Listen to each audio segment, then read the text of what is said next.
to Pierre Clairé, who is in Paris and is Associate Director of Studies at a think tank, Le Millénaire.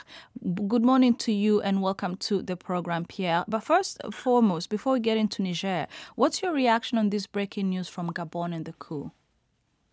Good morning. Thanks for having me. So yeah, the coup d'etat in Gabon, I just fresh from this morning.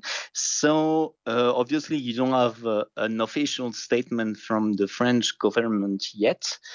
But what we can say is that, and pardon my French, it has been like a mess the whole weekend because, as you might know, the election was held on Saturday.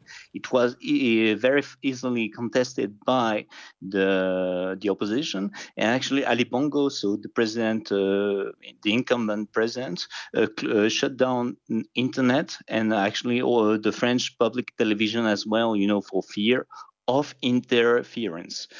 So the thing is, so nobody knew that the results of the election were going to be announced this morning on national television. So that was the first surprise, and then the second surprise, some generals, they spoke on TV on Gabon 24, so TV channel that is held in the presidency, and actually they said that they were taking over the power and they were making sure Ali Bongo was not hurting Gabonese democracy anymore. And Pierre, so if I may just cut you through there, just want to get your thoughts on what or how this coup, reported coup, will be seen in the West, especially France, because it has strong ties to Gabon. Yeah, that's the issue because, as you might know, before Ali Bongo that stayed in power for 14 years, we had Omar Bongo that stayed there for 41 years. So 55 years in total of Bongo ruling in Gabon, backed by France. And actually, we can imagine that France is gonna, back Ali Bongo because we always had, strong ties with them. Plus, France is scared of, the spread of coup d'etat in the region because of what happened in Niger, what happened previously in Mali or Burkina Faso. All right, let's talk about Niger. If we briefly can talk just about Niger and the ambassador and the situation that we are now seeing, the French ambassador to Niger, Sylvain Ite, he's still in his residency, says he's not going back to France yet. Where are we with that?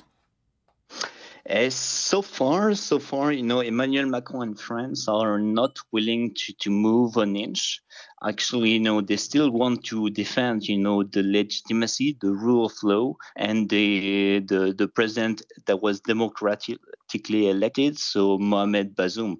Because of that, they see the coup as illegitimate, and they see the military government as not legitimate to ask for the French ambassador to leave Niger, or even to ask for the French military to leave Niger. So, what explains that?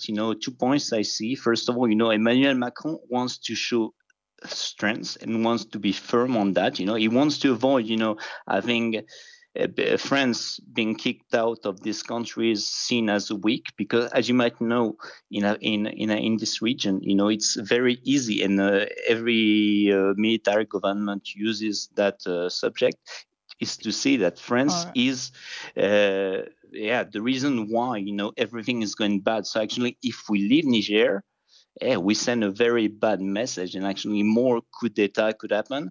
And actually, we see that already, this morning in Gabon. The second point I see is that, Emmanuel Macron believes strongly that actually ECOWAS, so the regional organization, is the only one that can intervene, military speaking. And actually, Emmanuel Macron, they want to back them. So to back them, he wants to be strong, to be seen as strong. If not, Pierre, thank you so much for coming on to the program and sharing your thoughts and insight on the Sahel region. Pierre Clairé there, who is Associate Director of Studies at think tank Le Millénaire. Newsday on the BBC World Service. Here's